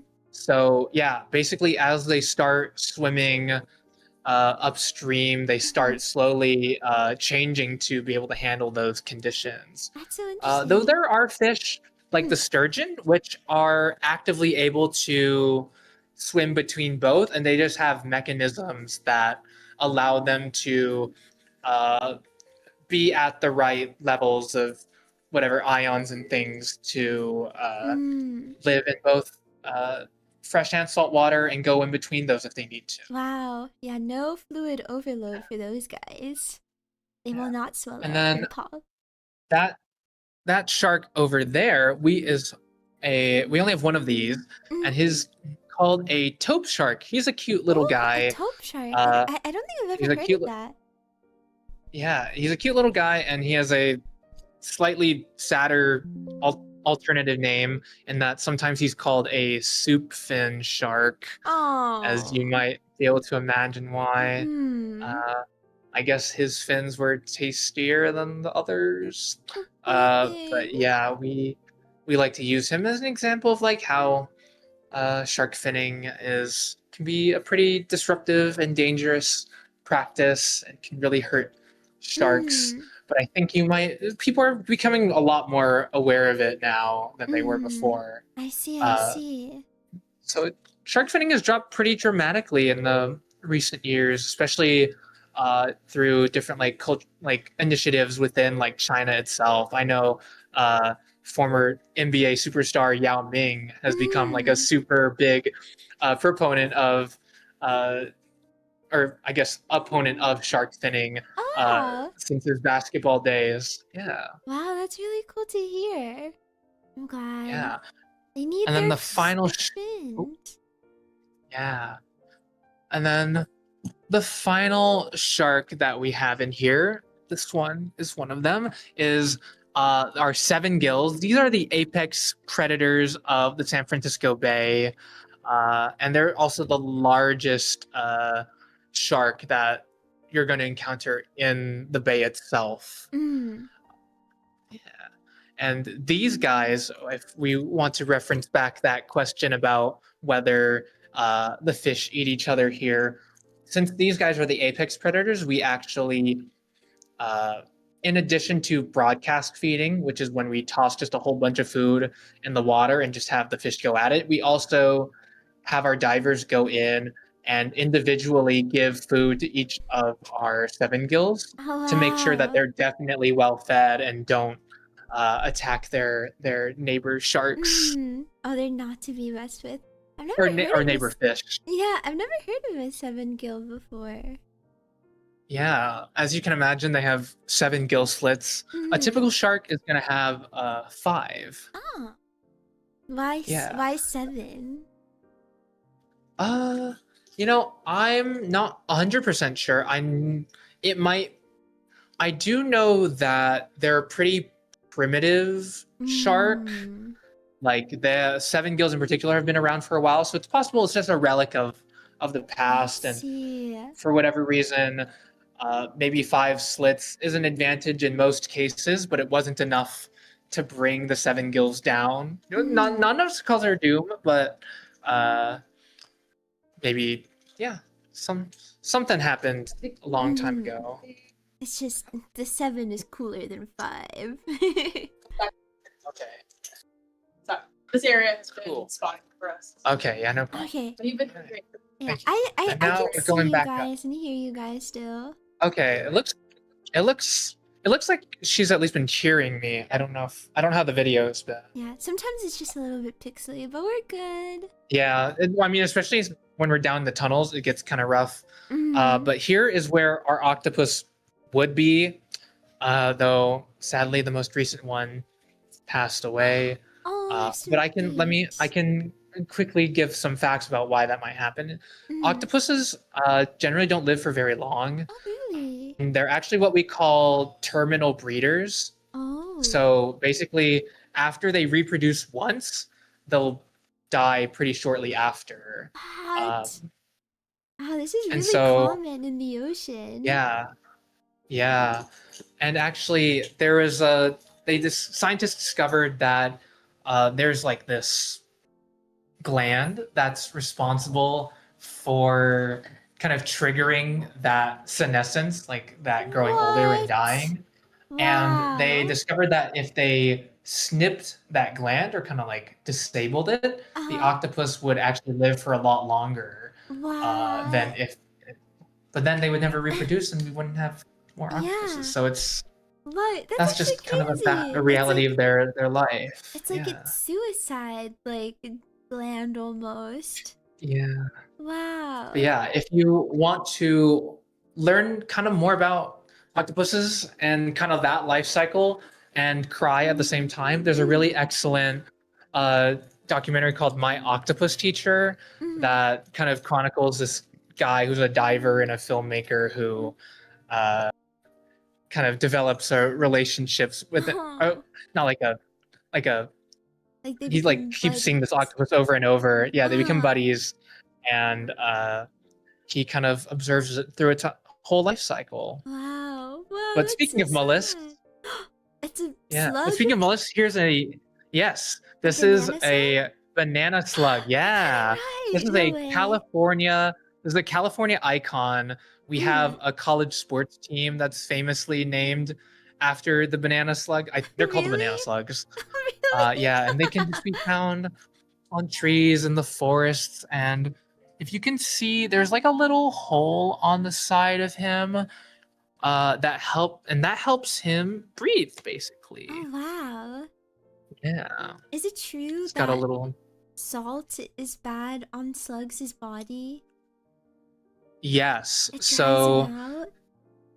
yeah, so we were talking about someone in chat mentioned osmotic pressures when saltwater fish are going to freshwater. Ah, But it basically, pulls it out. I see. yeah, when you put salt on a slug or a snail, all that water that's in its cells are basically going to want to balance out the ratio on each side, and so it's going to draw so much water out of the slug that it kills it. Oh, which I is why see. yeah, salting a slug in particular is really, and slugs and snails, their cells are more susceptible to that because they're like a kind of like a high hydration kind of species. Oh, true. They're like very when their very bodies like water. just super water. Like if you put salt on my hand and kind of left it there, like maybe that spot would get a little dry or irritated, but like we wouldn't dissolve. Oh wow. Well, I never thought about it like that actually. That makes sense like when you look into the science. I was thinking about like the Adventure Time episode. I was thinking about Yeah, it that in a is one. cartoony manner. That's an evil snail. Evil snail. Oh, is this All like the right. touch Well, pool? yes, we're definitely past our closing hours for normal people, but this would be our stingray touch pool where we have some of our little baby bat rays, some children of the ones we saw downstairs. But to give you kind of the experience, they kind of feel. I've gotten a lot of different responses from guests about. They say it's slimy. They say it's rubbery. They say it's velvety. I touched it. I thought it was velvety. Yeah. Like jello. It does feel like touching jello. Oh wow. They have a lot of fish, including rays. They have a small coat of mucus on the outside that protects it from like bacteria and parasites and stuff. Just like how the mucus in like our nose or throat protects us from diseases. So when you touch it on its skin, spiritually, it's kind of like you're picking its nose, but you know, it's just you don't have to think about it that way. One big booger. One big booger, yeah, basically. Oh, they're so cute. I've been to many places with these kind of pools, but I've always been too nervous to touch them. How does it feel when they like kind of get their mouth and they eat the food that you like hand to them?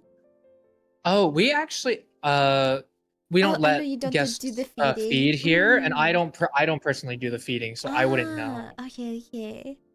Oh, they're all congregating. Yeah, they're doing a little conga line. Oh. He doesn't want to be part of it anymore. Yeah. It's never fun being the middle person in the conga line, I guess. That's true. They'll either be the back or the front. He's going so far away, bye. Drama. Yeah, whoa. The one that approached him must have said something. Yeah. And then over here, we have two of our western pond turtles. And they're in a common... each other. Yeah, so what they like to do is they like the sunlight, but only one person can be at the very top. And so every day they kind of have this fight. They'll like wrestle. They'll hardcore wrestle to see which one gets the top spot. And I guess the other turtle just kind of gives up at some point. So this lucky guy on top is the victor of today's competition. Don't know the stats, don't know the win-loss ratio. That'd be so funny if you guys like had like a tally like next to it every day. I need to start keeping personal track. That would be so but yeah, that'd be so funny. It's very fun to watch them slowly fight to be the king of the hill. What kind of turtles are these? Western pond turtles. Ah, I see. Definitely like you could find it in your backyard kind of. Are turtles like typically skittish? Cause I have this like lake near me that I like to walk around sometimes, and every time the sunbathing turtles I get even like close to them. It's not like I'm getting close to them like on purpose. They all run away and go back into the water. Yeah, I not 100% sure. But I do know that they certainly like to be cautious. Like, even though they have a shell for protection, that shell is like not disconnected from their body. It's not like a hermit crab where they can like leave their shell. Their shell is bound to their spine. Oh. And I'm sure, so like any damage they incur to their shell, and especially since you're significantly larger than anything that would really want to eat it. So you look particularly scary to a turtle. They're probably just trying to protect themselves. I see. I don't want to hurt you, turtles. Oh, this little fish is so pretty. Yeah. Wow. Yeah, they're always fun to take a look at. Mm-hmm. And then in this exhibit, we have our blue-tongued skink. She's Aww. sleeping, She's a sleepy but girl. yeah, she's really cute. There's a lot of different species that we call blue-tongued skinks. They primarily live around like Australia and Indonesia. I think my Mm. favorite thing about these guys is we feed them like a little salad, which you can actually see on this little stump rock over here. And when they're just over there nibbling on their salad, it's super cute. Aww. Like, Oh, that looks so good. Oh, she definitely yeah, enjoyed her meal. She looks like she had a yeah. big one. She's a big lunch and she got Mm. she's sleepy, food coma, yeah. Oh, somebody asked if Yeah. you ever get to peel her skin when she molts. No, I'm not part of the animal care team, so Mm. I don't get involved in uh her direct care or like physical interaction with the animals. I just get to learn a lot about them. So Mm-hmm. unfortunately, although sometimes we well, I'll show you. We have a snake here too, and Ooh. sometimes for educational purposes, they'll bring like the snake skin into the office, and we can like show that to guests uh, who are not too squeamish about stuff like that. Oh, that's so cool. Aw, Yeah, she's resting so peacefully. I hope she has a beautiful nap. me too. And then we have more turtle in that realm because we have cherry head redfoot tortoises. We have a few. I think Oh, some of them it's a are big hidden in their one. little cave. Yeah, usually there's four of them, but I think some of them, yeah, they're in their little den. They're all Aw, resting right it's now. nap time. That's so It is cute. nap time. They definitely love to play around. They'll like flip over and like climb all over each other. It's very What? cute. I didn't know tortoises played. Wait, how do they flip back up when they flip over? Yeah, it's uh basically they use their head. That's going to be the thing that's closest to the ground, and they can Mm. use their head to kind of like knock themselves back over. Because I if that happened in the see. like we do sometimes depending on where they flip over, it Mm. might be harder for them, and we don't want to keep them there too long, so sometimes we do manually flip them over. Mm. But sometimes it is fun to just watch them do it themselves because Mm. in the wild there's no one to flip you over for the Mm. most part, so they do need to be able to flip themselves over. Oh, that's uh, so cute. they definitely have the capability of doing that. That's good. That's good. They're strong. Yeah, yeah. And they're so sleepy. They've fallen and they can get up. They need a turtle life alert. Yeah. Oh, I see. And then here's our rosy boa. It's nap time for everyone. So our rosy boa is just curled up in that little den there. But yeah, just a cute little snake. Oh, I see. I see. I see part of her. Yeah. Wow, that's so cute. Wow, do these reptiles usually sleep like for long periods, kind of like cats or something? You know, when I definitely noticed that the snakes tend to be dormant a lot of the time Mm. or burrowed. And it definitely Mm. depends on the season too. If it was warmer, they'd probably be a little bit more active. But it's been pretty cool here in the Bay Area in the Mm.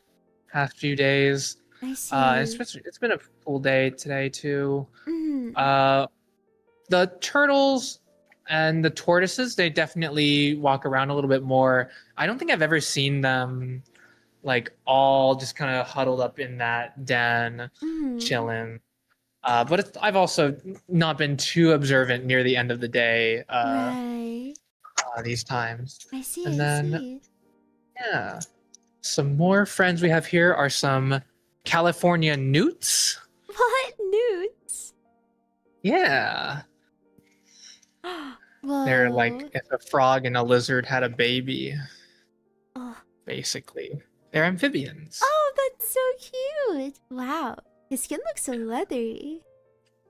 Yeah, and they also have poison on their skin. So if you tried to eat it, probably wouldn't taste Mhm. very good, and it might make your stomach sick. Oh my. Though there is a different amphibian called the cane toad, and we actually their poison in small doses is like a hallucinogenic, and so there was What? this kind of epidemic a while ago where like the youth would find cane toads and lick them once and get a little loopy. Oh my god, So that was wait. Where do those yeah. where do people find those? Like where are those toads Uh, found? I think there's some in California. I'm pretty sure it's a pretty common animal, but don't quote me on that. Wow, I have that's not looked it up crazy. in a little bit. But Maybe yeah, that's cane where toads. maybe that's where the story of Princess and the Frog came from. She just kissed a king She toad. kissed a toad. She became hallucinate. She started hallucinating, and the toad became a A man. prince. It was Yeah, all just her hallucinations. but yeah. People were called toad lickers, and that was an insult to That's so funny. many a college age student. You're just a toad licker. Wow, that's crazy. Yeah. Oh my god, that nude is doing like the Han Solo frozen in carbonite pose. He's literally pressed against the glass. Maybe he finds it Yeah. comfy to be that like squished. Yeah, they get in some weird poses in this exhibit, and sometimes guests are like, "Is that newt stuck?" or like, "Is it okay or dead?" And honestly, they just kind of get like that. I don't know why, They're but also kind of drama yeah, queens, I guess. yeah. They like to be in the Renaissance poses, just like the starfish, maybe. Oh yeah, for sure. That guy was moving his little toes. Oh yeah, he needs his toes to Yeah. be at a perfect angle. Hmm. They're so cute. Well, yeah. Well, I said we were doing the best for first with the river otters, Mhm. but if you were to ask me personally, this is the best for last. This is our invertebrate tide pool. So we have a whole bunch of Whoa. sea anemones and sea cucumbers and stuff like that, What? and we let guests touch them. Mhm. So the most common one that people like to touch is the sea anemones, and what they'll feel when they do that Mhm. is this kind of Velcro-y sensation. So Wow. when They're I was like, talking about like, uh-huh. yeah, when I was talking about the clownfish earlier and how they get protection from the enemy, it's because anemones have stinging cells in their tentacles, Mhm. just like their cousins, the jellyfish. They're very closely related. They're in a phylum called Cnidaria, Oh. Cnidaria, and basically they have stinging cells called nematocysts in their tentacles, and every nematocyst is like a capsule with like a tiny harpoon in it, Oh basically. wow. And it will, when you touch it, it'll launch that harpoon into your skin, and when you Oh. touch enough of them, you're getting like hundreds of them into you. And what's really cool is these anemones, that little harpoon is not strong enough to penetrate fully through our skin. So when you Mhm. touch it, it just feels a little bit sticky and velcro-y, and Mhm. it can't hurt you. Though Wow.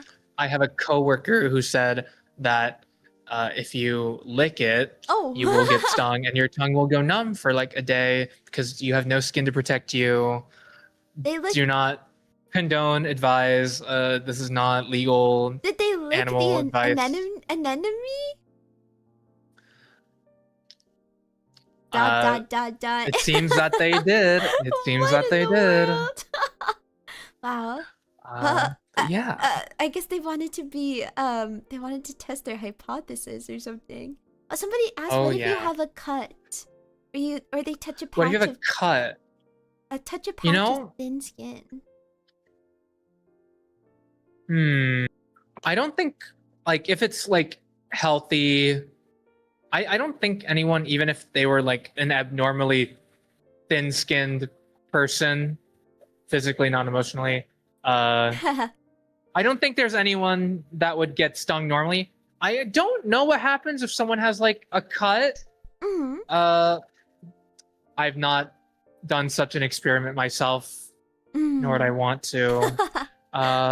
But at the sting, it would be pretty mild, even if someone did get stung. So it's not like they would die or anything. But maybe it's not impossible that they would get hurt. I just don't personally. I don't know that one. I see. Oh, we do have some cool things in this little bin here. These What are the- shark egg cases. What? Oh my god, These that one three looks like yellowish a drill. ones. Yeah, the three yellowish ones are from a swell shark, Mhm. and these corkscrewy one is from a horn shark. And you notice that drill Wow. shape, and that's Uh-huh. because they like to lay that egg in between like rocks, Mhm. and that drill shape helps it not get dislodged by like a predator or like by like a strong current. So it Mhm. helps protect the little shark inside. These shark eggs are not fertilized, so they're like a grocery store egg basically. Ah, I see. But if they were real, they're slightly translucent, so if there was a shark developing in there, you'd see like a little tiny shark shadow Mhm. swimming around in there. It's really cute, and once they get big enough, they can just bust out of it by Wow. themselves. The But they're corkscrew. definitely, yeah, No, I was saying it they're looks so cool and like Mhm. perfect. yeah, and they're definitely a lot tougher than they look. Mm. They look kind of soft, but I'd say they feel a little bit plasticky. They're actually made of collagens. That's the same stuff Oh. that keeps our skin kind of looking plump and smooth. Uh-huh. Yeah. And then over on that wall, we have our sea cucumber. And if you I can see. see it well, you can see those tube feet that we were talking about on the sea star earlier. Trying to see. But now in cucumber form. I see. Wow, they're so Yeah. they're so beautiful. I also noticed are there like mussels too on these tide pools? Yeah. Yeah. So we have some fake mussels on the walls back see. here, but we do have some real mussels that are in the middle of the pool Whoa, cool. here. Something that's really cool about mussels is they like naturally filter, and them and other bivalves like naturally filter the water. And so it's really good to have a healthy mussel population and to keep mussel predators in check, because there's like a noticeable difference in how dirty the water is when mussel populations start going down. There's even a country, I think it's a Nordic country that uses a bivalve. I don't think it's a mussel. And basically they attach like a little tiny string to it, because what will happen is if the water gets too dirty, the animal will close its shell. And so they have a little string tied to it. And so when the animal closes its shell, it like lets the people running the water supply know that the water is too dirty. And so they just use an animal for that instead That's so of cool. any like devices. Yeah, the Ye old olde. water test. Yeah. And if I may introduce you to the best, my favorite animal in this entire aquarium, we have this guy who looks like a big red lump. That is what we call a gumboot chitin. A gumboot kite? So Oh, this, aren't chitins yeah, like lichens and stuff? uh, Oh, I'm thinking of like moss. My bad. yeah, lichens I'm trying to keep the word straight in my head too. Now, chitins are a kind of mollusk. They're like basically an armored snail. We actually have my second favorite animal in the aquarium. We have mossy chitins, and they are much smaller and cuter, but these plates are much more evident on them. And they're really cute. I But would have yeah, never noticed that the that's like gum even living. yeah. If you observed it really closely, you would be able to see that's like moving ever slowly. But yeah, it might not look like the gumboot has plates. and that's because he has this like red leathery covering that makes him look like the red algae that's on the rocks. It's his form of camo. He's a fake rock to cap off the fake things Wow. motif. It And blends in yeah, so so well. yeah, and my favorite thing is just he's my favorite because nobody even a lot of people who come in here don't even know he exists. Yeah. But some people get lucky because he comes close and I can tell people about them, or they'll like touch the rock and they'll be like, what the heck? Why is that rock so weird and soft and leathery? Uh-huh. What's happening here? Wow. But if I flipped him over, he'd be like bright orange and you'd get to see where his mouth is and stuff like that. That's so cool. He's secret agent. Secret agent. This is the real Secret agent rock. Wait, out of all of like the fake like cosplaying fish that we've seen, this one might be like the most unique one because he cosplays like a rock almost. Yeah.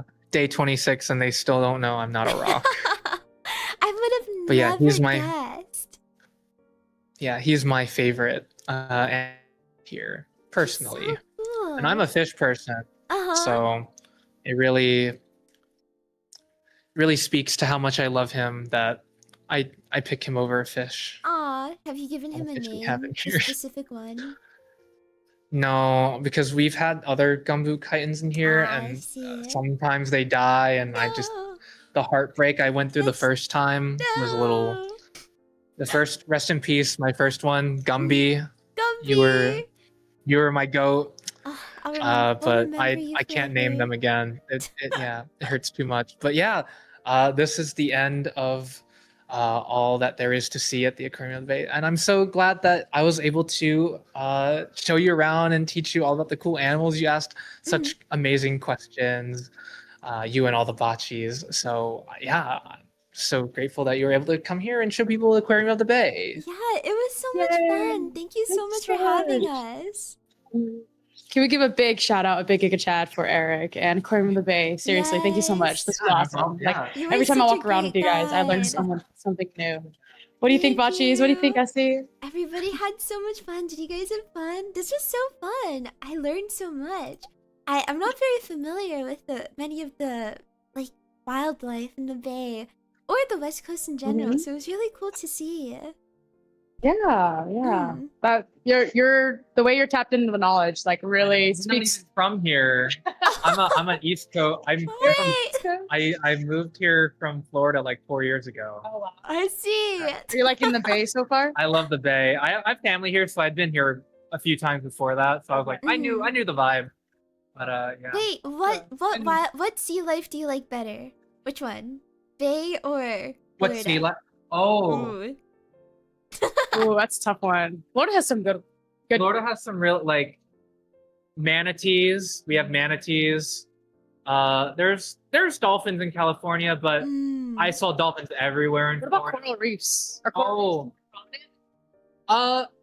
Yes and no. The only reason why they're, I guess, less prominent in California is because California is so big and it goes further north. But if you move down to like Southern California, like those coral reefs are beautiful. But yeah, Florida definitely is mostly coral reefs just because it's already near the equator to begin with. Yeah. What? That's so But- cool. California, you have tide pools because you have the Rocky Coast. On Florida, it's very sandy, so we don't get tide pools in the same way. So there's a lot of stuff I miss. I miss alligators, low-key.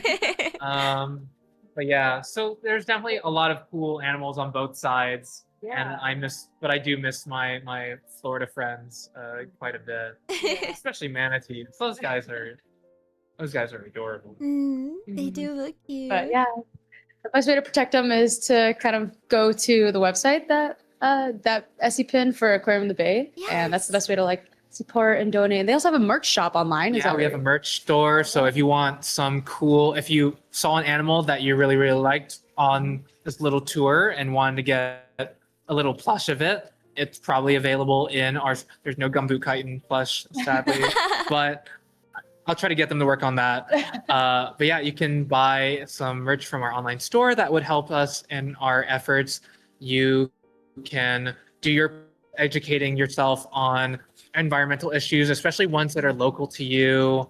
If you're a big seafood eater, you can look for sustainability labels on your seafood, or go on Monterey Bay's Seafood Watch and learn what different methods of catching and what species are the most sustainable to eat, because sometimes even the same species, depending on how it's caught or farmed, might be more detrimental to the environment than others. So there's tons of ways where you can really educate yourself and just make your own little difference, and get everyone involved in doing their part. Thank you, Eric. Yeah. Thank you so much for doing this again. And thank you, Thank Esty, you for joining us on again. this field trip. Thank Seriously, you this is guys. awesome. I had This such a was good so much time. fun. Yeah, it was so great. Thank you so much. Any last questions, Esty or Bachis, while we're here? I don't have any, but it was a pleasure being able to go on this tour again. Thank you. Yeah. And you had Thank so you so much much. great knowledge, and you answered the questions so well. Thank you for teaching us so much. And then they froze. Whoops. Yeah, I hope you can. Oh, are we back? Is it Yeah, good? you're back. You're back. Okay. Yeah, I hope you can just continue to explore different like zoos and aquariums. This is our second. Learn more. our second Yeah. aquarium for our ocean. Yeah, I think I think just the more you learn about nature and stuff, like the more beautiful the world becomes. So, and being able to do it like with a ton of people joining Yes. you live. It's- Where should we take you next, Essie? Where should we take your Bachis? Ooh, I don't know. I guess wherever the world takes us. I definitely love to see a Dive zoo into real for coral sure. reef, get an underwater camera. True. I don't know what the budget is, but underwater camera, scuba training, just dive in Yes. there. Wait, we go international. We go to like the Great Barrier Reef. Yeah. First ever VTuber drowning. Hopefully not. But First and last. yeah.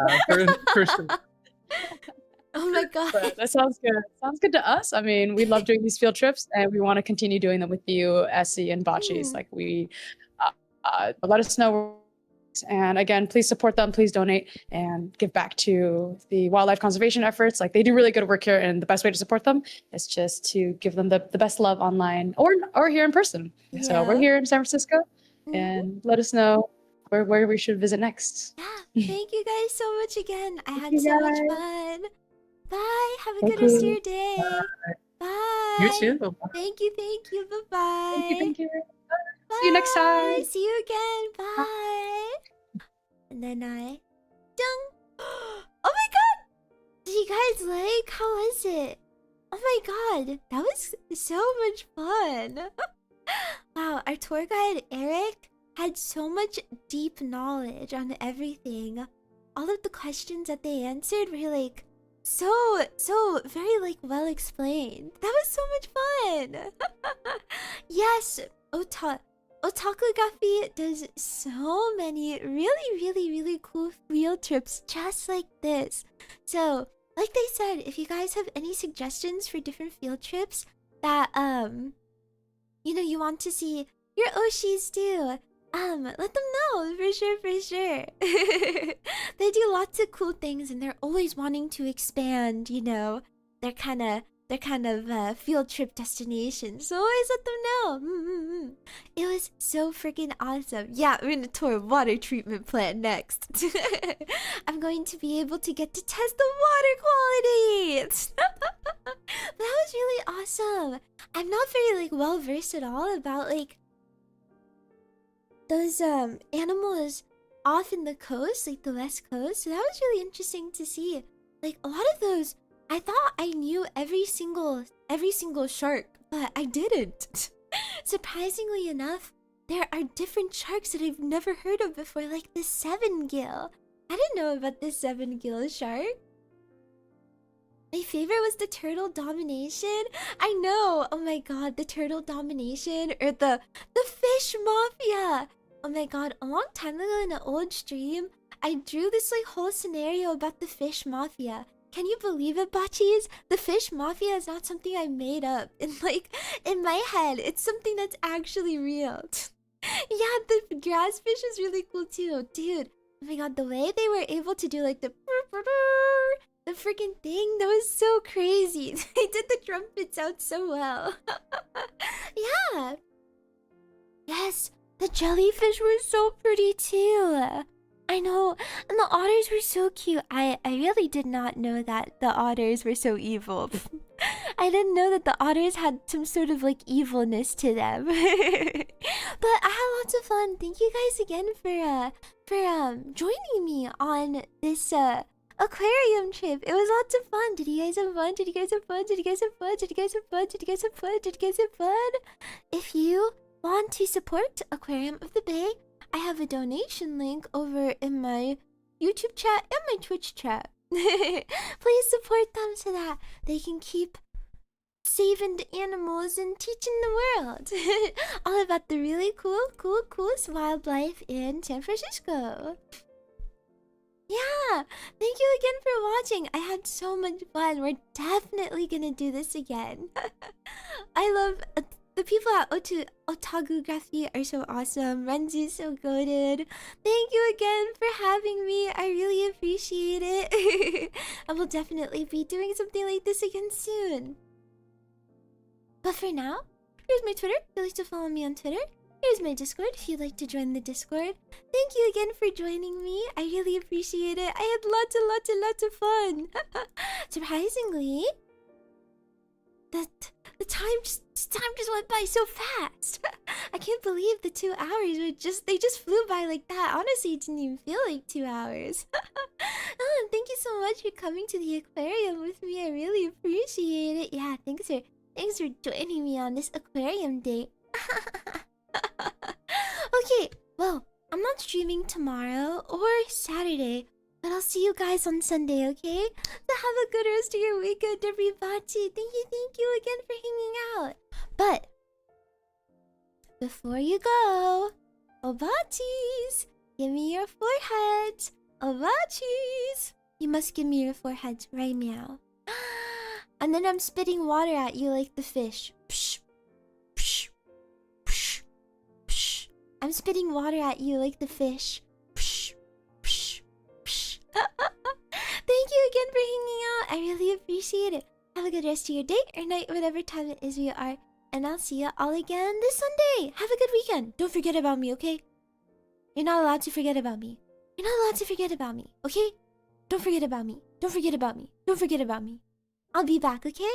Just 2 days. I'll see you tomorrow. Or not tomorrow. I'll see you on Sunday, okay? I need to burp. Okay. I'll see you on Sunday. Have a good rest of your day or night, wherever time it is where you are. I'll see you. I'll see you. I'll see you. I'm giving you the fishy kisses. Roar, roar, roar, roar, roar, roar, roar. I'm eating you like fish. Roar, roar, roar. I'm eating your dead skin. Roar, roar, roar, roar, roar, roar, roar, roar, roar. I'll see you. Bye, everybody. Bye.